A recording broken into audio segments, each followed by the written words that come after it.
एक राजा था। वह बहुत ही न्यायप्रिय, प्रजा को प्रेम करने वाला एवं धार्मिक स्वभाव का था। वह प्रायः अपने इष्ट देव की बड़ी श्रद्धा भाव से पूजा पाठ किया करता और उनकी कथा सुनता। भक्ति के प्रभाव से राजा का मन बहुत साफ था। राजा अपनी प्रजा को सुखी रखने के लिए अपनी ओर से पूरा प्रयास करता। एक दिन इष्ट देव ने प्रसन्न होकर उसे दर्शन दिए तथा कहा, राजन, हम आपकी भक्ति व कर्म से बहुत प्रसन्न हैं। बताओ तुम्हारी क्या इच्छा है, हम उसे अवश्य पूरा करेंगे। प्रजा को चाहने वाला राजा बोला, भगवान, मेरे पास आपका दिया हुआ सब कुछ है। आपकी कृपा से राज्य में सब प्रकार की सुख शांति है। राजा अपनी प्रजा से बड़ा प्रेम करता था। वह उसके हित के बारे में हमेशा सोचता रहता था, इसलिए वह कुछ सोचकर बोला, फिर भी मेरी एक इच्छा है कि जैसे आपने मुझे दर्शन देकर धन्य किया, वैसे ही मेरी सारी प्रजा को भी दर्शन दीजिए। यह तो संभव नहीं है, भगवान ने राजा को समझाया। परंतु प्रजा को चाहने वाला राजा भगवान से जिद करने लगा। आखिर भगवान को अपने साधक के सामने झुकना पड़ा और वे बोले, ठीक है, कल अपनी सारी प्रजा को उस पहाड़ी के पास लाना, मैं पहाड़ी के ऊपर से दर्शन दूंगा। राजा अत्यंत प्रसन्न हुआ और भगवान को धन्यवाद दिया। अगले दिन सारे नगर में ढिढोरा पिटवा दिया गया कि कल सभी पहाड़ के नीचे मेरे साथ पहुँचे, वहाँ भगवान आप सबको दर्शन देंगे। दूसरे दिन राजा अपने समस्त प्रजा और स्वजनों को साथ लेकर पहाड़ी की ओर चलने लगा। चलते चलते रास्ते में एक स्थान पर तांबे के सिक्कों का पहाड़ दिखा। प्रजा में से कुछ एक उस ओर भागने लगे। तभी ज्ञानी राजा ने सबको सतर्क किया कि कोई उस ओर ध्यान ना दे, क्योंकि तुम सब भगवान से मिलने जा रहे हो। इस तांबे के सिक्के के पीछे अपने भाग्य को लात मत मारो।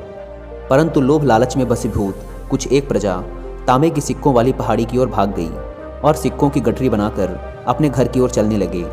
वे मन ही मन सोच रहे थे, पहले ये सिक्के को समेट लें, भगवान से तो फिर कभी मिल लेंगे। राजा खिन्न मन से आगे बढ़े। कुछ दूर चलने पर चांदी के सिक्कों का चमकता पहाड़ दिखाई दिया। इस बार भी बचे हुए प्रजा में से कुछ लोग उस ओर भागने लगे और चांदी के सिक्कों की गठरी बनाकर अपने घर की ओर चलने लगे। उनके मन में विचार चल रहा था कि ऐसा मौका बार बार नहीं मिलता। चांदी के इतने सारे सिक्के फिर मिले ना मिले, भगवान तो फिर कभी मिल जाएंगे। इसी प्रकार कुछ दूर और चलने पर सोने के सिक्कों का पहाड़ नजर आया। अब तो प्रजाजनों में बचे हुए सारे लोग तथा राजा के स्वजन भी उस ओर भागने लगे। वे भी दूसरों की तरह सिक्कों की गठरी लाद कर अपने अपने घरों की ओर चल दिए। अब तो केवल राजा और रानी ही शेष रह गए थे। राजा रानी से कहने लगे, देखो कितने लोभी हैं ये लोग, भगवान से मिलने का महत्व नहीं जानते हैं। भगवान के सामने सारी दुनिया की दौलत क्या चीज़ है। सही बात है। रानी ने राजा की बात का समर्थन किया और वह आगे बढ़ने लगे। कुछ दूर चलने पर राजा और रानी ने देखा कि सप्तरंगी आभा बिखेरता हीरों का पहाड़ है। अब तो रानी से रहा नहीं गया। हीरों के आकर्षण से वह भी दौड़ पड़ी और हीरों की गठरी बनाने लगी। फिर भी उसका मन नहीं भरा तो साड़ी के पल्लू में भी बांधने लगी। वजन के कारण रानी के वस्त्र देह से अलग हो गए, परंतु हीरों की लालच अभी भी नहीं मिटी। यह देख राजा को अत्यंत ग्लानि और विरक्ति हुई। बड़े दुखद मन से राजा अकेले ही आगे बढ़ते गए। वहाँ सचमुच भगवान खड़े उसका इंतजार कर रहे थे। राजा को देखते ही भगवान मुस्कुराए और पूछा, कहाँ है तुम्हारी प्रजा और तुम्हारे परिजन?